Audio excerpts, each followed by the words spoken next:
Welcome back, everybody, to the Choose to Think Inspirational podcast. I am so delighted to be here today and equally delighted to introduce to you Jane Jenkins Herlong. Welcome to the show, Jane. Oh, thank you, Victoria. I'm excited to be here. Me too. Me too.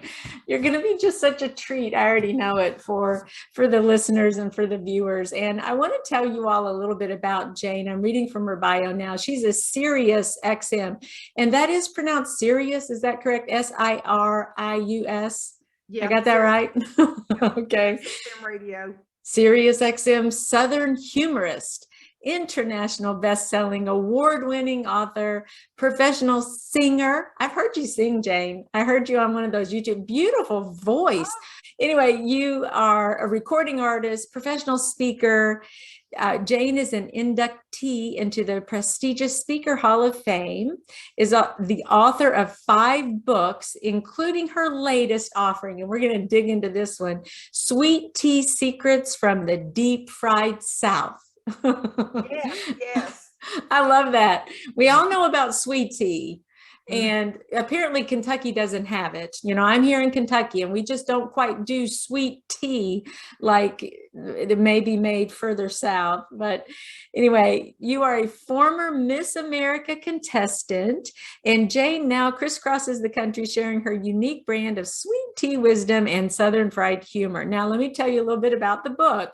So you bring joy and humor with 50 unusual but true faith-filled stories of growing up in South Carolina Lowcountry.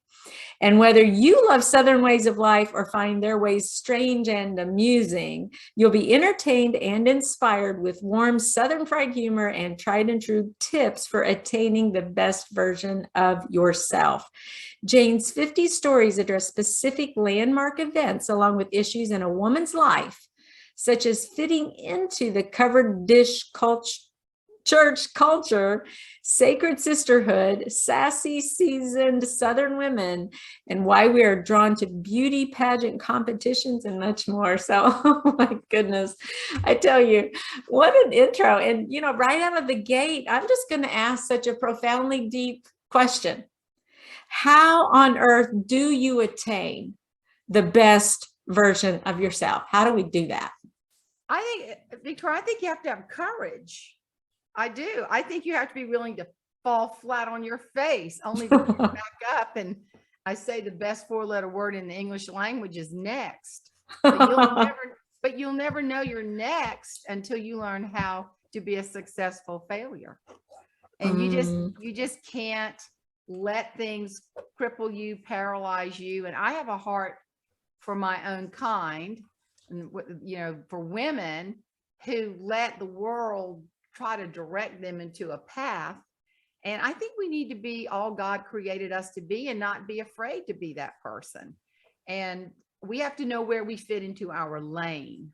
Our lanes are super important because people don't really want to think these days. So you tell them where your lane is. And so I know my lane, and I know from my experiences growing up, God bless my family, I felt like what was lacking was biblical principles to be successful. But my gift is combining humor and humorous Southern stories and then going to that biblical principle, whether it's through a scripture or whether it's through just saying, you know, a merry heart doeth good like a medicine. Well, all that says is, you know, try to find happiness and joy, not just happiness that comes from happenings, but joy is so deep. So I think that's where I fit in, and I know exactly, you know, my wheelhouse. Okay, so how do we women and men, how do we avoid being afraid? In other words, I love it. You say a successful failure, and just don't be afraid and do what's next and keep pushing. But what are the fears that actually hold us back, and how do we overcome those? I think a lot of people have the fear of rejection and opinions from other people. And you've just got to look at that. It's like when you get a bad review, Like when you're speaking somewhere, somebody says something, well, you know what? They might not be having a good day, a good week, or heck, a good life for all we know. We don't know where these people have traveled. So I think when you dive into it, you have to be willing to be a risk taker. And I think if it's something, I was reading my devotional this morning, and I think if it's something that you know that God has for you in your path, you feel comfort and peace. It's when we get kind of crazy, and that should be a sign like, this might not be in my wheelhouse. Maybe this is not the direction the Lord wants me to go in. It's too stressful. So we have to kind of stay prayed up, but I feel sorry for people that sit back in their lives and wonder what if. Oh, Lord, don't let me be that. The what if person. I'd rather say, oh, I tried that and I really worked hard at it and I just felt I wasn't led to do that. I don't want to ever, that would be my go-to phrase prayerfully. I don't want to ever say, I thought about it, but when people have dreams, Victoria, and share them with me, like I was just talking to, I was on a talk show and this woman, she was incredible. And she had gallbladder surgery and she had 200 gallstones. And she wow. Yeah, I loved her. She had 200, she showed everybody. And all of a sudden, we all started playing with the name of a book. I said, do you have the gall to serve the Lord? My journey through stones and rocks. I mean, Jesus had a stone rolled away and the Israelites walked across the Red Sea with stones. And then Abraham built the sacrificial altar. And I'm thinking, there's so many stones. Stephen was stoned. Can you think of all these references to stone? Yeah. Do you want to throw the first stone? Right. I got to remind her of that. So that's,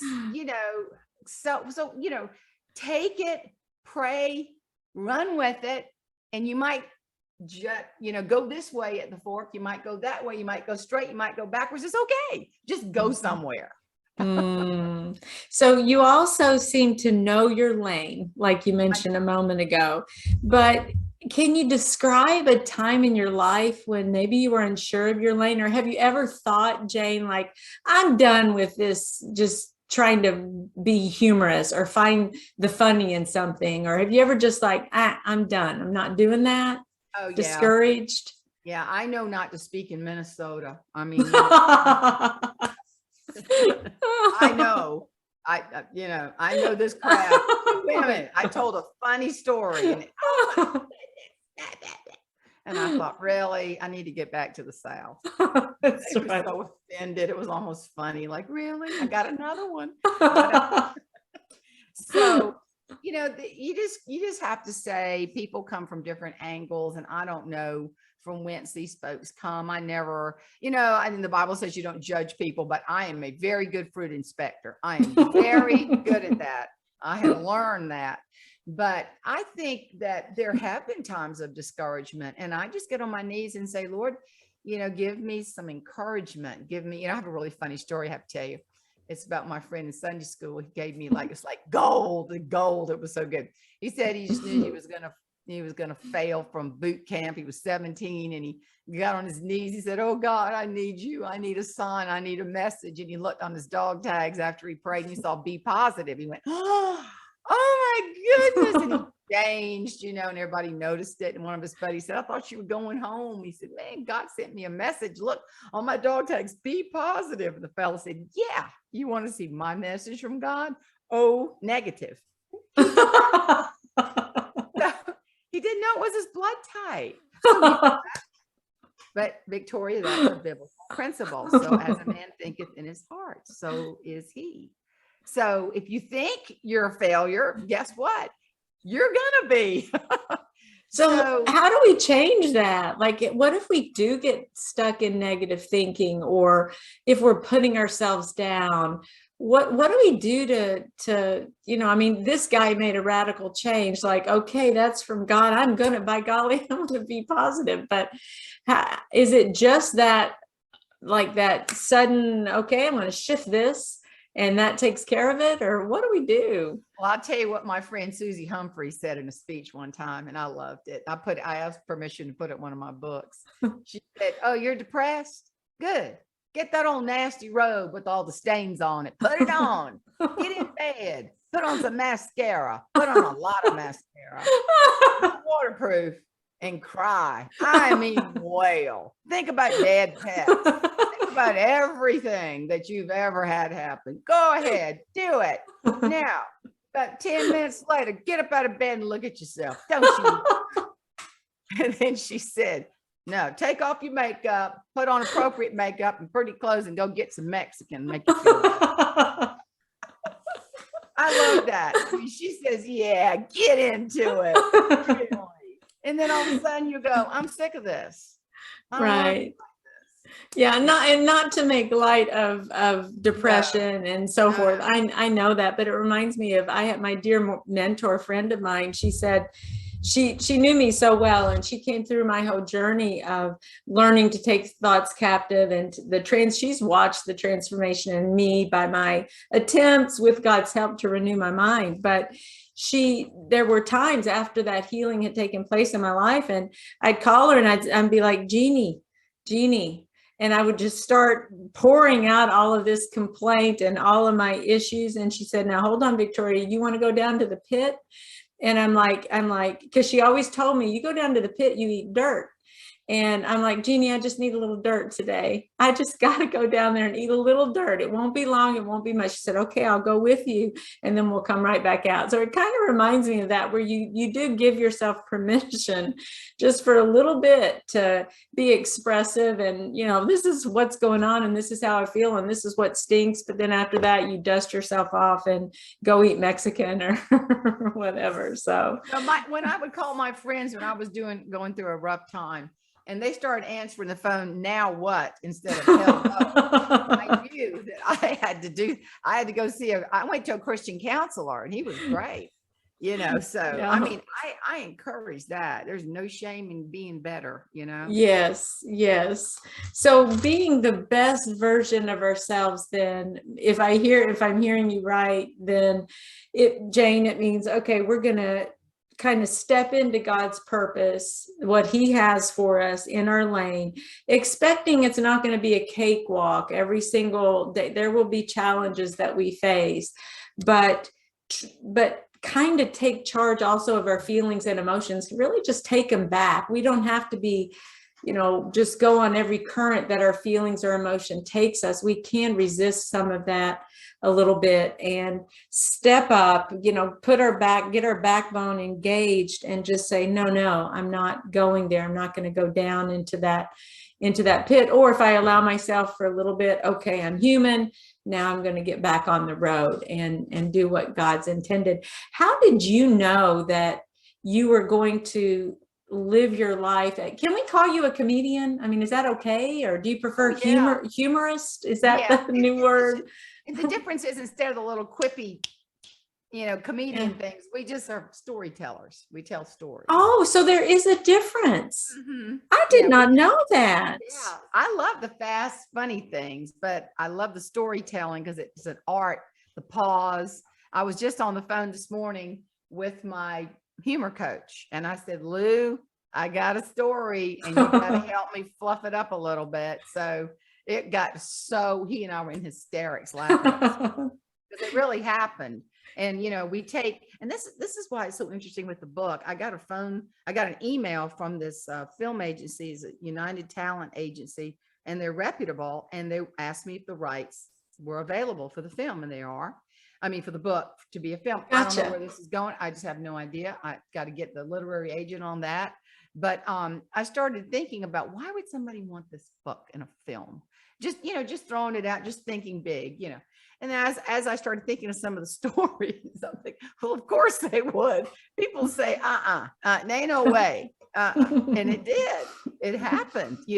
I sang at a tent revival not too far from here, and it was in the woods, close to the woods. And the preacher is a very interesting guy, very colorful, a lot of fun. And so a lot of little country folks, and you're from Kentucky, so you got the Southern drawl going. Say, preacher, there's some people that ain't come back to serve the Lord tonight because they said there's snakes. There's all over the place. And my friend said, oh, that's just that's just the devil talking. Ain't no snakes. He said, people just don't want you to come and worship Jesus. That's wrong. You come back. And the guy walks off, and I looked at the preacher and I said, oh my goodness, the way people make up stories. He said, snakes everywhere. You ain't seen them. They coming out of the woods. I'm going, I mean, that's just one. I mean, can you imagine somebody who doesn't understand Southern culture pick up that book and go, oh my gosh, this really happened? I said, yeah. I've got all kinds of funny stories. I mean, how many times I accepted Jesus and walking in front of the TV because we couldn't afford to go to see Billy Graham. And I was so afraid I didn't get him the first time, and I went down, more and more and more. Then I had somebody scold me and said, you're saved. I said, I didn't know. I wasn't schooled in that. I was an Episcopalian. I didn't know how you got to Jesus. I finally found him in the Baptist church, but I just kept accepting him. I told somebody I was afraid I was going to be stuck in pluff mud getting eaten by fiddler crabs, like little. Right. So of course people are going to be looking at that book going, oh my gosh. And Southern people just, oh, that is so true. That is so funny, So it's got a lot of those nuances in it. And I do think that as a humorist, how I knew was my mother was very funny. I mean, she'd go get that big jacked up to Jesus hairdo every Wednesday. Be smoking those dang, God, that's why she's not here today. The little camels, Yeah. Had the little window tipped with all the smoke and the wingtip with the rhinestones on it, and she just, I felt like I was on the Jack Parr show. Have that cigarette smoke, and she'd talk about everybody. Well, she was just telling stories and making out. I thought, Mama's got so many friends. So I knew then I got humor from my mother, the way she saw things. She always say, find the humor, and don't let anybody take from you what God put on your heart. And then Tootsie, who raised me since I was 5 months old, was my other mama. Yeah. And she would say, and God, don't let nobody take the sugar that God done put in your heart. Because I know how to speak. So I love all that. What it means is be joyful, have a merry heart, and don't let people, Victoria, my lane for friends is so small. I don't do, when you're young, you go, I have 1,000 friends. I probably have 3. I don't care about all. I want people that love me, affirm me, build me up, and they're secure in themselves. And that's why your lane for friends gets real teeny. And I mean, I'll get rid of one in the name of Jesus in a nice way, but I'm not gonna have all that. I'm just not. No, you're not a drama queen, are you? No, I don't need all that. I've done that, been there, done that, not interested. That's right. Well, this is probably an impossible question to answer, but we'll give it a go. Do you have a favorite story of all the stories you ever tell? Do you have a favorite one to tell? Yeah, I do. This is what's called signature story. I've got. Okay. Tell us. Well, how I met my husband, I was dating this really cute astronaut. Let that just sink right in. He is just very. And so I had prayed and I said, Lord, let me know. And I tell these young people, I said, y'all pray for your husband. We haven't met him yet. That's the point. So when you meet him, you'll go, oh, I'm quickened, So, right. So I was Miss South Carolina. It was after Miss America.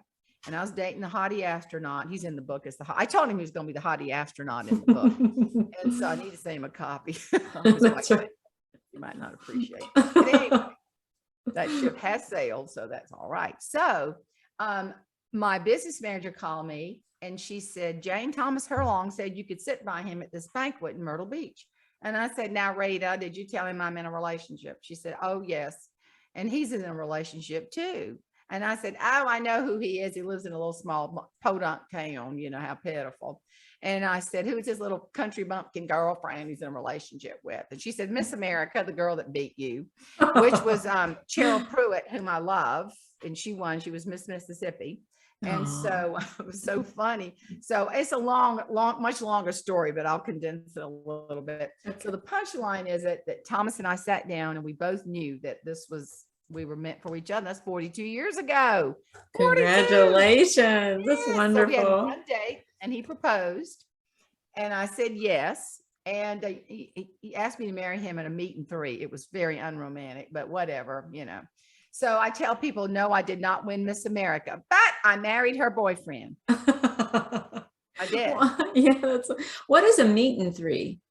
That's one of these little greasy places that are all over the South, you know. Okay. I'm And did meeting- you say you had one date with him? Yes. And then he proposed? Yes. I was traveling. I was doing my queen stuff, and the plane landed. He was there, and we went to an event at a friend's house, and he asked me to marry him, and I said yes. It was a week. I But mean, we did he knew just it. say, "Would you marry me?" Is that, No, did he get on his knee? no, we were at that greasy spoon place. He wasn't about to do that. I asked him later, I said, why did you propose at the Lizard's Thicket? I thought you were going to take me to a nice restaurant. That's right. It's just, oh. He said, yeah, between the collards and the sweet potatoes. I said, yeah, that was romantic. I should have known.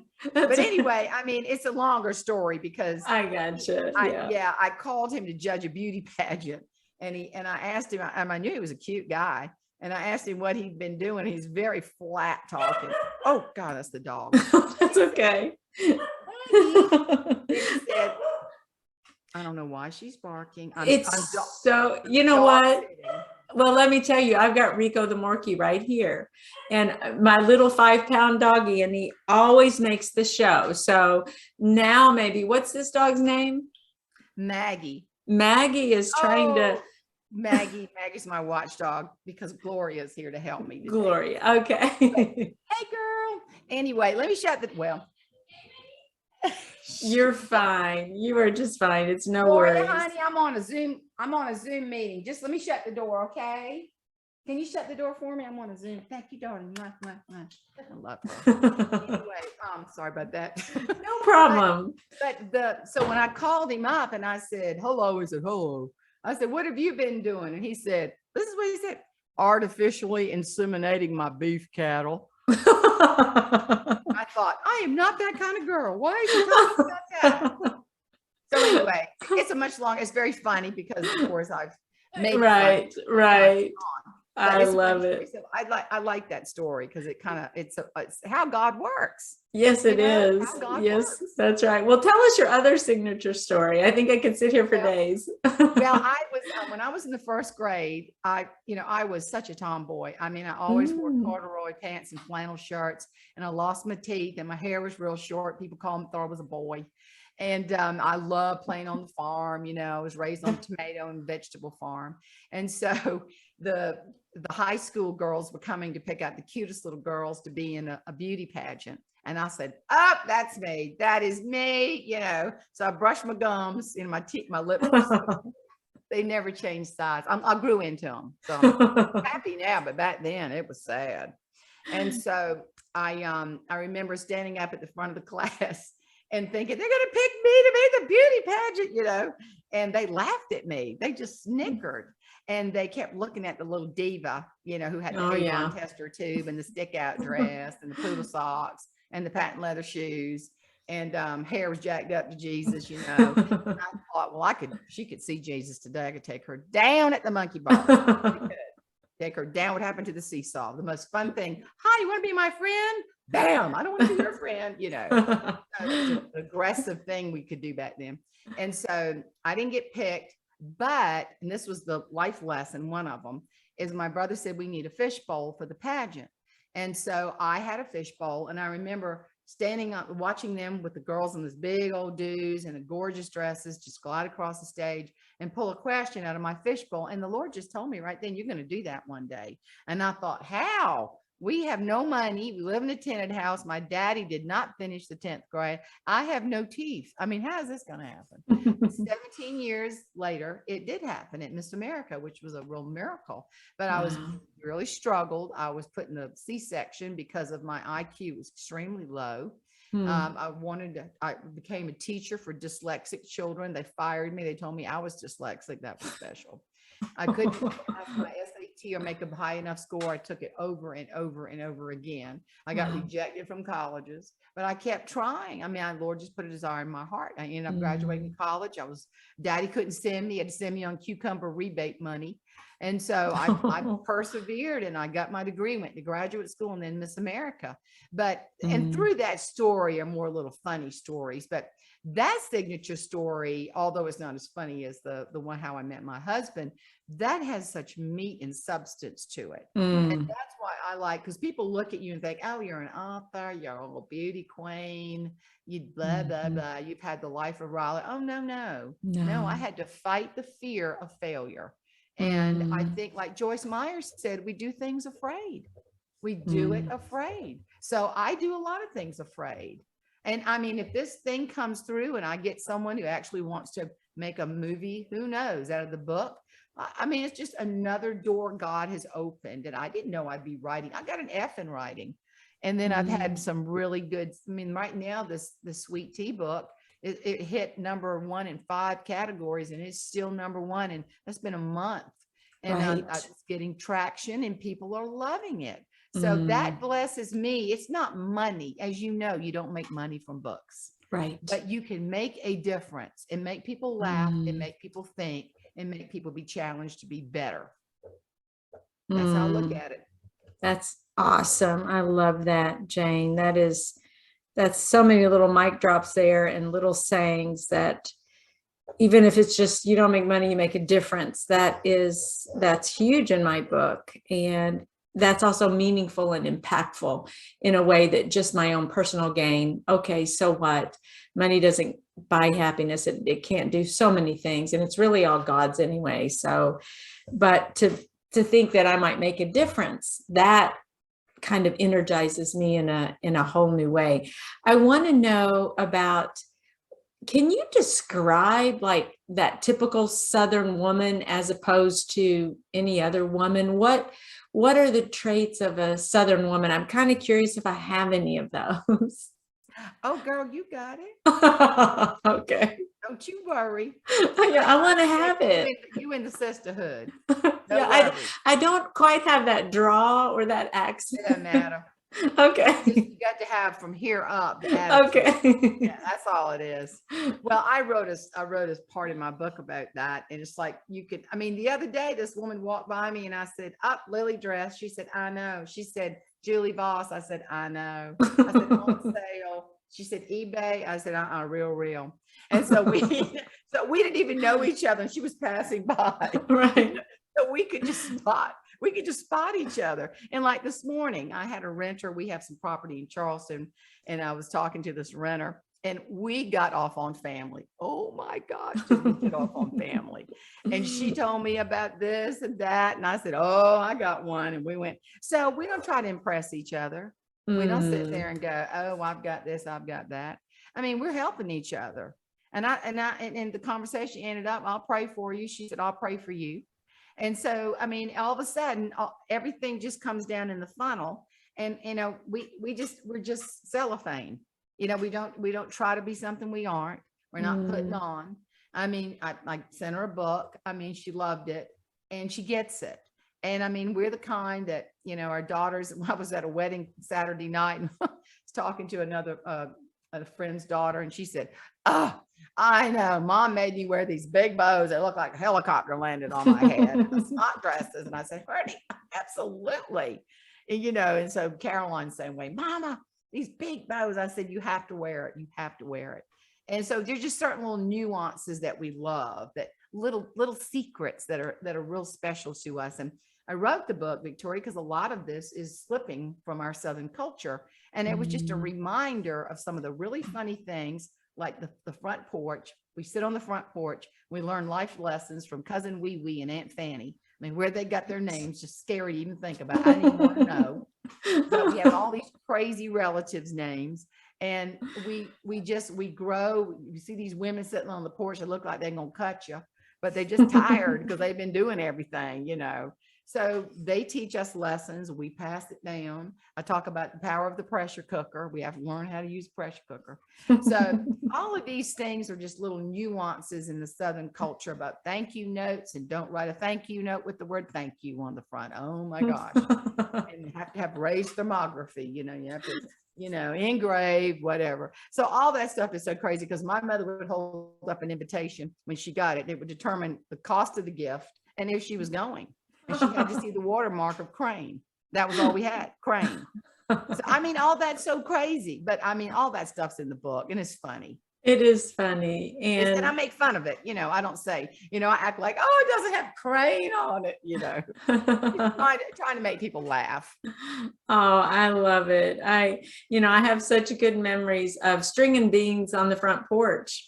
There's bushels of beans and I know it's a chore, and they always had the kids do it. But those times with my cousins, with my sister, maybe a grandparent would come out or an aunt or an uncle. And those are they were formative years. And I wouldn't trade those for anything. Family reunions and, Papa's lemonade and just the traditions. And so I wonder, Jane, why are we losing that? Why is that the dynamic of that Southern woman, the Southern culture?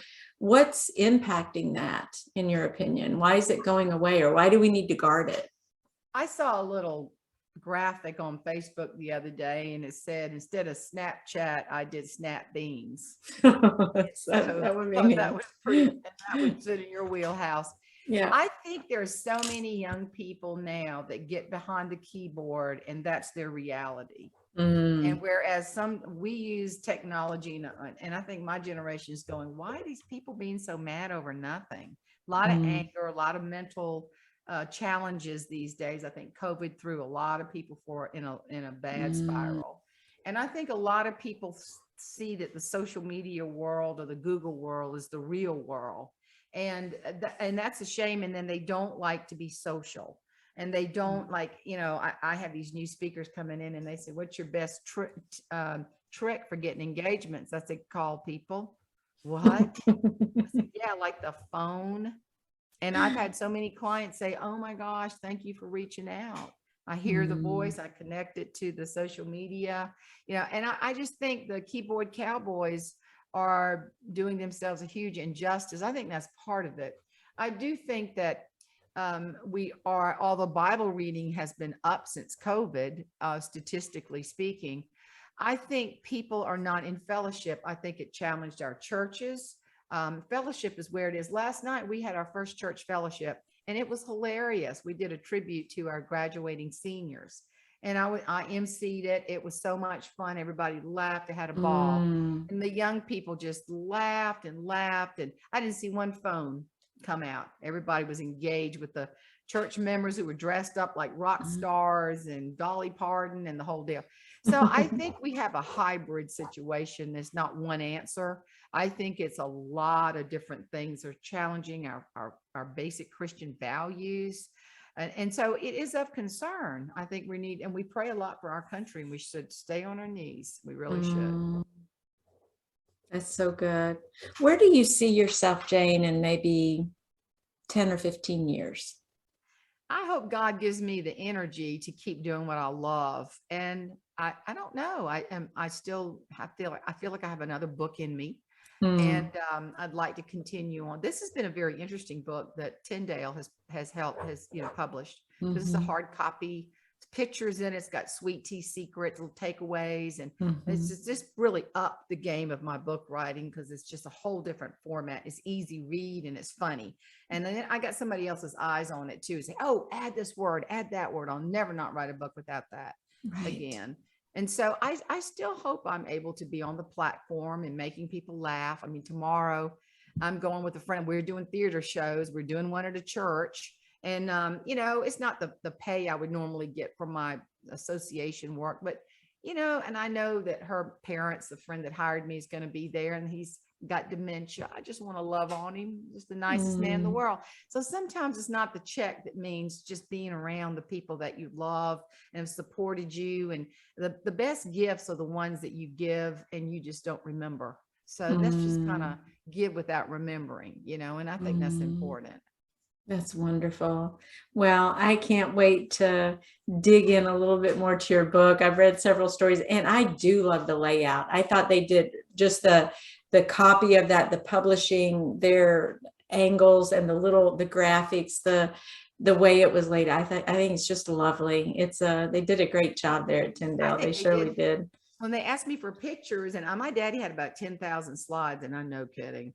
I went through all of them, pulled out a picture of my granddaddy Goompa, who was so funny, and I mean, so I have proof of all those stories. Yeah. So that's the good part. Yeah. And people love stories. Yeah. There's something that's so relatable and that instantly connects us when we hear a story. I've been challenging myself with doing more storytelling on the podcast even, and just, because otherwise it's just blah, blah, blah, blah. And not with a guest. I'm not saying that. My guests are obviously quite entertaining and lively and engaging. But when I'm doing my own expositions, stories capture the attention in a way that just regular, let me share this with you, may not. So I've really been thinking a lot more about storytelling. I love that you have a humor coach. I didn't even know there were such a things as such a thing as humor coaches, but that tells me that you're in your lane and you're doing something God has gifted you at doing, but you also kind of reach out for another perspective on how you might get better. And I think that's a beautiful picture that we can all take away from that. We're going to stay in our lane. We're going to hang on and we're going to keep plowing forward. We're going to have those mentors and the accountability teams and others to help us in the journey, and those 3 close friends that we need to do life with and so forth. So what a wonderful time it's been to just chat with you, Jane. I've laughed my head off here.